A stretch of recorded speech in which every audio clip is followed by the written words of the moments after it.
Class 8 chapter 8 cell structure and functions module 5। आज हम discuss करेंगे सेल ऑर्गेनेल्स के बारे में और प्लांट और एनिमल सेल्स में जो डिफरेंस होते हैं उन्हें भी डिस्कस करेंगे। सेल ऑर्गेनेल्स छोटे छोटे स्ट्रक्चर्स होते हैं जो साइटोप्लाज्म में प्रेजेंट होते हैं। हम इन सेल ऑर्गेनेल्स को अपनी बॉडी के ऑर्गन से कंपेयर कर सकते हैं। जिस तरह से हमारी बॉडी में अलग अलग काम करने के लिए अलग अलग ऑर्गन्स होते हैं, उसी तरह से सेल में अलग अलग फंक्शन के लिए सेल ऑर्गेनेल्स होते हैं। सेल में पाए जाने वाले कुछ मेन सेल ऑर्गेनेल्स हैं mitochondria, vacuole, endoplasmic reticulum, ribosomes, Golgi bodies, plastids और सेंट्रोसोम। ये सभी सेल ऑर्गेनेल्स साइटोप्लाज्म में पाए जाते हैं। हम एक एक करके इन सबके बारे में डिस्कस करेंगे। तो शुरू करते हैं माइटोकॉन्ड्रिया से। माइटोकॉन्ड्रिया छोटे छोटे रॉड्स की तरह दिखने वाला सेल ऑर्गेनेल है जो सभी सेल्स में पाया जाता है। अच्छा बताइए, हमें इलेक्ट्रिसिटी या पावर कहाँ से मिलती है? हमें इलेक्ट्रिसिटी इलेक्ट्रिक पावर हाउस से मिलती है। और सेल को पावर यानी एनर्जी कहाँ से मिलती है? सेल को एनर्जी मिलती है माइटोकॉन्ड्रिया से। क्योंकि माइटोकॉन्ड्रिया सेल को एनर्जी प्रोवाइड करता है, इसलिए हम माइटोकॉन्ड्रिया को power house of the cell कहते हैं, सेल का पावर हाउस कहते हैं। अब माइटोकॉन्ड्रिया सेल को एनर्जी कैसे प्रोवाइड करता है? माइटोकॉन्ड्रिया में फूड का ऑक्सीडेशन यानी कि ब्रेक डाउन होता है। ऑक्सीजन की प्रेजेंस में फूड ब्रेक डाउन होता है और एनर्जी रिलीज होती है। इस तरह से माइटोकॉन्ड्रिया से एनर्जी रिलीज होती है और सेल की सारी एक्टिविटीज़ के लिए यही एनर्जी यूज़ होती है। तो इसलिए हम माइटोकॉन्ड्रिया को power house of the cell कहते हैं। Since mitochondria provides energy for all the activities of the cell, it is called as the powerhouse of the cell. Endoplasmic reticulum. Endoplasmic reticulum क्या होता है? ये ट्यूब्स का और channels का एक नेटवर्क है। आप डायग्राम में देख सकते हैं ये एंडोप्लाज्मिक रेटिकुलम जो मेनली न्यूक्लियस के पास पाया जाता है। ये न्यूक्लियस के चारों तरफ जो ट्यूब्स और चैनल्स का नेटवर्क है, ये एंडोप्लाज्मिक रेटिकुलम है। एंडोप्लाज्मिक रेटिकुलम साइटोप्लाज्म में भी स्कैटर्ड रहता है। और एंडोप्लाज्मिक रेटिकुलम का फंक्शन क्या है? ये कुछ सब्सटेंसेस की सिंथेसिस करता है, उन्हें स्टोर करता है और सेल में ट्रांसपोर्ट करता है। तो endoplasmic reticulum synthesize certain substances, store them and transport them. Vacuoles. हमने अनियन पील सेल्स में एक बड़ी सी खाली स्पेस देखी थी। वो क्या थी? वो वैक्यूल थी। वैक्यूल्स जो होते हैं वो सैक की तरह होते हैं और इनका फंक्शन क्या होता है? इनका फंक्शन होता है सेल में फूड और वेस्ट मटेरियल को स्टोर करना। वैक्यूल्स में सेल सैप होता है। सेल सैप एक फ्लूइड है। इसमें मेनली वाटर प्रेजेंट होता है और फूड और वेस्ट मटेरियल भी प्रेजेंट होता है। तो वैक्यूल्स का काम है सेल सैप में फूड और वेस्ट मटेरियल को स्टोर करना। तो अब आप वैक्यूल्स का फंक्शन तो समझ गए होंगे। प्लांट सेल्स में लार्ज वैक्यूल प्रेजेंट होती है और एनिमल सेल्स में वैक्यूल्स या तो प्रेजेंट ही नहीं होती और अगर होती हैं तो बहुत छोटी होती हैं। राइबोसोम्स ग्रैन्युलर स्ट्रक्चर हैं, यानी ये छोटे छोटे बीड्स की तरह दिखाई पड़ते हैं। ये कहाँ पर होते हैं? ये साइटोप्लाज्म में प्रेजेंट होते हैं और एंडोप्लाज्मिक रेटिकुलम में भी पाए जाते हैं। Ribosomes are present in cytoplasm and on endoplasmic reticulum. Ribosomes का फंक्शन क्या होता है? सेल में जो प्रोटीन की सिंथेसिस होती है यानी प्रोटीन का फॉर्मेशन होता है वो राइबोसोम्स पर होता है। Ribosomes are the sites of protein synthesis. Golgi bodies और गोल्जी एपरेटस। गोल्जी बॉडीज क्या होती हैं? गोल्जी बॉडीज ट्यूब्यूल्स और वेसिकल्स से मिलकर बनी होती हैं। ट्यूब्यूल्स यानी ये डायग्राम में देखिए आप ट्यूब की तरह स्ट्रक्चर और वेसिकल्स छोटे छोटे सैक की तरह स्ट्रक्चर हैं। ये दोनों ट्यूब्यूल्स और वेसिकल्स मिलकर गोल्जी बॉडीज या गोल्जी एपरेटस बनाते हैं। गोल्जी बॉडीज का काम क्या है?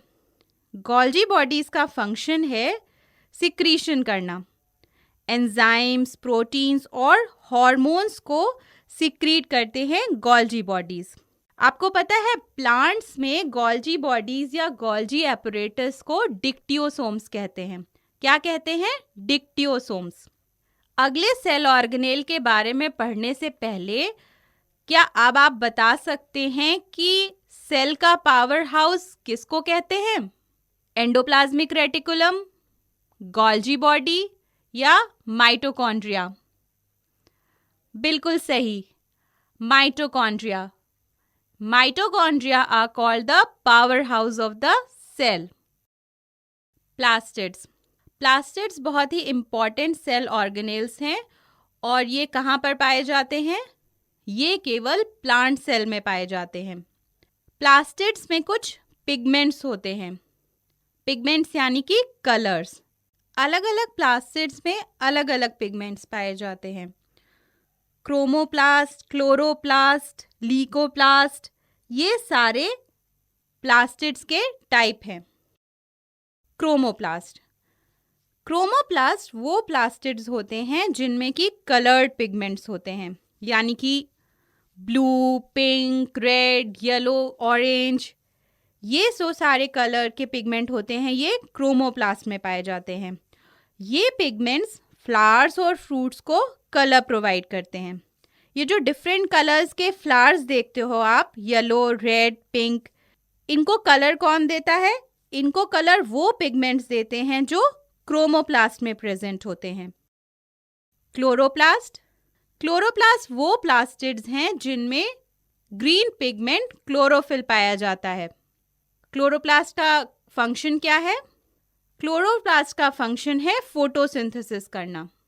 रिकॉल करिए, आपने अपनी पिछली क्लास में पढ़ा था क्लोरोफिल वो ग्रीन पिगमेंट है जो सनलाइट को ट्रैप करता है और कार्बन डाइऑक्साइड और वाटर से ग्लूकोज यानी प्लांट फूड बनाता है।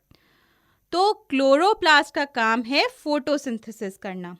क्योंकि फोटोसिंथेसिस यानी प्लांट का फूड बनाने की जो प्रोसेस है वो क्लोरोप्लास्ट में होती है, इसलिए क्लोरोप्लास्ट को किचन ऑफ द सेल भी कहते हैं। क्या कहते हैं? Kitchen of the cell. अब कुछ प्लास्टिड्स ऐसे होते हैं जिनमें कोई भी कलर नहीं होता। इन कलरलेस प्लास्टिड्स को क्या कहते हैं? इन कलरलेस प्लास्टिड्स को ल्यूकोप्लास्ट कहते हैं। ल्यूकोप्लास्ट का क्या फंक्शन होता है? ल्यूकोप्लास्ट का फंक्शन है फूड को स्टोर करना। तो क्रोमोप्लास्ट कलर्ड प्लास्टिड्स हैं जो फ्लावर्स और फ्रूट्स को कलर प्रोवाइड करते हैं।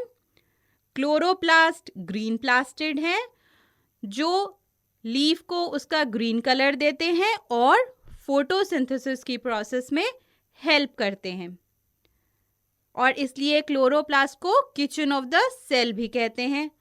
और ल्यूकोप्लास्ट कलरलेस प्लास्टिड हैं जो फूड को स्टोर करते हैं। एक और सेल ऑर्गेनेल है जो केवल एनिमल सेल्स में पाया जाता है, वो कौन सा है? सेंट्रोसोम। सेंट्रोसोम केवल एनिमल सेल्स में पाया जाता है, और ये सेल में कहाँ पर होता है? ये सेल में न्यूक्लियस के पास होता है। इसका फंक्शन क्या होता है? सेंट्रोसोम का फंक्शन है सेल डिवीजन में हेल्प करना। जब एनिमल सेल डिवाइड करती है तो सेंट्रोसोम एक इम्पॉर्टेंट रोल प्ले करता है सेल डिवीजन में। तो हमने मेन सेल ऑर्गेनेल्स के बारे में डिस्कस कर लिया है। अब एक बार क्विकली मेन पॉइंट्स रिवाइज कर लेते हैं।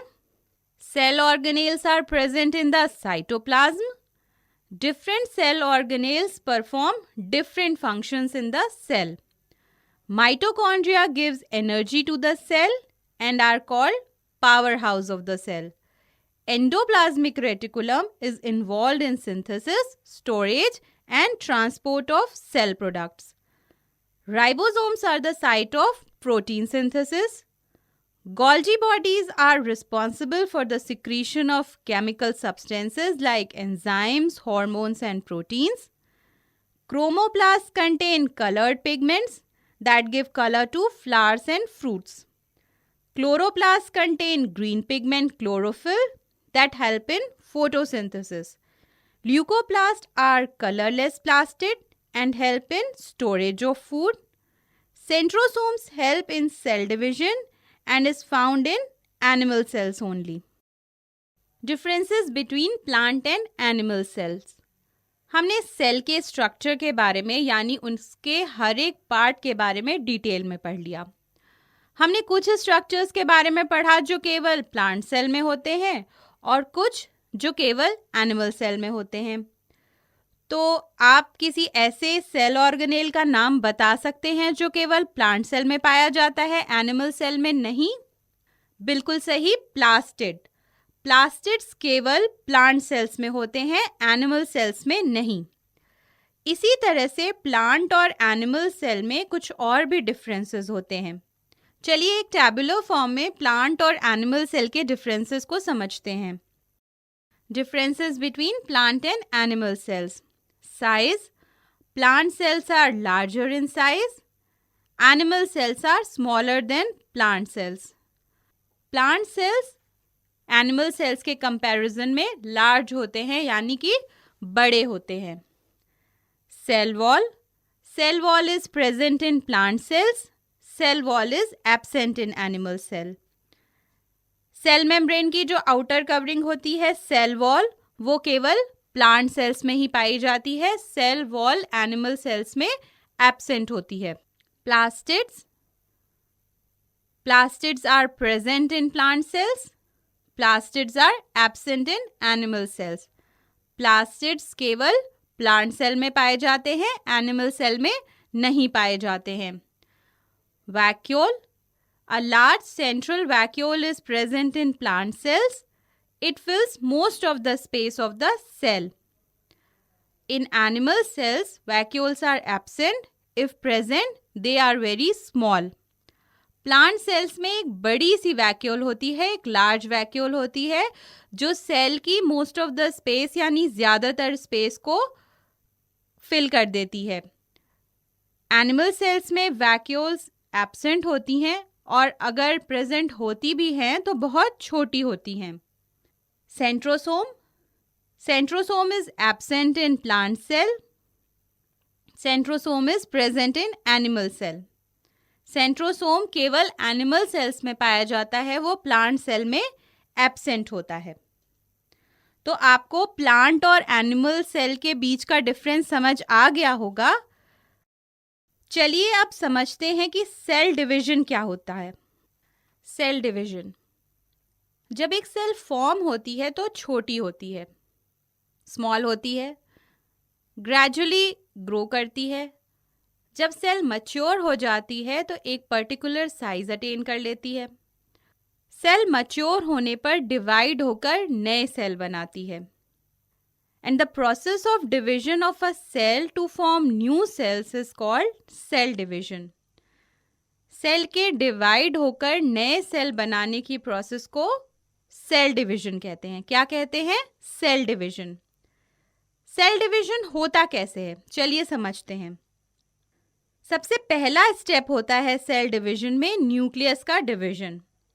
तो सेल का न्यूक्लियस इलोंगेट होता है, लंबा होता है और अल्टीमेटली स्प्लिट होकर टूटकर दो पार्ट्स में डिवाइड हो जाता है। दो न्यूक्लियस बन जाते हैं। जब न्यूक्लियस इलोंगेट होता है तब ग्रेजुअली सेल भी इलोंगेट होता है। न्यूक्लियस के डिवीजन के बाद साइटोप्लाज्म भी मिडिल से दो पार्ट्स में डिवाइड हो जाता है। आप दी गई पिक्चर में देख सकते हैं किस तरह से साइटोप्लाज्म डिवाइड होकर दो पार्ट्स बना लेता है। ये जो दो पार्ट्स बन गए ये बने डॉटर सेल्स। तो इस तरह से पहले न्यूक्लियस का डिवीजन होता है और फिर साइटोप्लाज्म का डिवीजन होता है और इस तरह से नए सेल्स बनते हैं, डॉटर सेल्स बनते हैं। तो आपको समझ आ गया कि सेल डिवीजन कैसे होता है। पहले न्यूक्लियस डिवाइड करता है, फिर साइटोप्लाज्म डिवाइड होता है और एक सेल से दो नए सेल्स, दो डॉटर सेल्स बन जाते हैं। अब ये सेल डिवीजन होता क्यों है, इसकी इम्पोर्टेंस क्या है, चलिए समझते हैं। Cell division is responsible for the growth of organisms. Cell division से ऑर्गेनिज्म ग्रो करते हैं। एक सेल से दो सेल बनते हैं, उन दो सेल से और नए सेल्स बनते हैं। इस तरह से ऑर्गेनिज्म डेवलप करते हैं। जो सेल्स डेड हो जाते हैं, डैमेज हो जाते हैं, उनकी जगह सेल डिवीजन से नए सेल्स बनते हैं। आपको पता है हमारी बॉडी में हर सेकेंड कितने सारे सेल्स डेड हो जाते हैं और उनकी जगह नए सेल्स बनते हैं। तो इस तरह से जब पुराने सेल्स डेड हो जाते हैं, डैमेज हो जाते हैं, तो उनकी जगह सेल डिवीजन से नए सेल्स बन जाते हैं। कुछ ऑर्गेनिजम्स में जो रिप्रोडक्शन होता है वो भी सेल डिवीजन के थ्रू होता है। जैसे अगर हम एग्जाम्पल लें अमीबा, अमीबा सेल डिवीजन से रिप्रोड्यूस करता है। अमीबा आपको पता है यूनिसेलुलर ऑर्गेनिज्म है, यानी इनमें केवल एक ही सेल होती है। तो ये सेल डिवाइड करके दो नए सेल्स बनाती है और इस तरह से दो नए अमीबा बनते हैं। तो अमीबा में रिप्रोडक्शन सेल डिवीजन के थ्रू होता है। अमीबा की तरह ही बैक्टीरिया भी, जो कि यूनिसेलुलर ऑर्गेनिज्म है, सेल डिवीजन से रिप्रोड्यूस करता है। तो अब आपको समझ आ गया होगा कि सेल डिवीजन की क्या इम्पोर्टेंस है। चलिए अब मेन पॉइंट्स को एक बार क्विकली रिवाइज कर लेते हैं। The process of division of cell to form new sales is called cell division. During cell division, first the nucleus splits into two and then the cytoplasm divide into two parts. Finally, two daughter cells are formed. Importance of cell division: it is responsible for growth in organisms. It replaces the dead and damaged cells. Unicellular organisms like bacteria and amoeba reproduce through cell division.